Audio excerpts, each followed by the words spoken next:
Хүүхдийг насны онцлогтод тохируулан хөгжүүлэх, мөн гэр бүл болоод нийгмийн орчноос нь хамгаалахад эрх зүйн шинтгэл чухал үүрэгтэй гэж үзэж байгаа юм. Тиймээс эрх зүйн шинтгэлийг хийхэд хүүхэд хамгааллын чиглэлээр ажилладаг байгууллага, албан агчдын мэргэжлийн ур чадварыг дээшлүүлэх чухал гэж үзэн хүүхдийн төлөө үндэсний газраас хүүхэд гэр бүлийн хөгжил, оролцооны чиглэлээр хэрэгжүүлж байгаа үйл ажиллагааны хэрэгжилтийн үр дүнг бодиттой үнэлэх, дүгнэх хүрээнд мэдээллийн нэгдсэн бүртгэл хяналтын тогтолцоог бүрдүүлж ажиллахаар нийслэл орон нутгийн хүүхдийн чиглэлээр үйл ажиллагаа явуулдаг байгууллагын дунд сургалт хилцүүлгийг зохион явууллаа.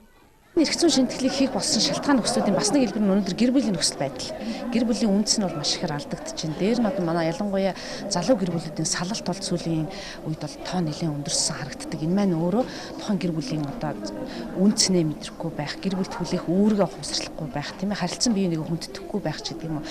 Энэ одоо нөхцөл байдлаас үүдэлтэй гарсан гэж шалтгаан гарсан байдаг. Тийм учраас ерөөсөө гэр бүлийн боловсрол бол ерөөсөө насан туршийн байх ёстой, бүх шатнд байх ёстой.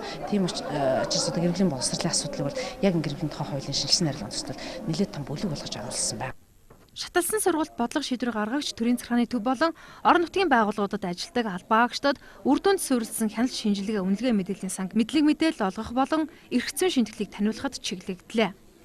Хүүхдийн салбарын хяналт шинжилгээ үнэлгээний хүрээг тодорхойлох зөвлөх үйлчилгээ авч ажилласан байгаа. Мөн мэдээллийн сангийн хүүхдийн салбарын тоо мэдээг бодиттой үр дүнтэй гаргах шалгуур үзүүлэлтүүдийг бас шинжилэн гаргасан байгаа.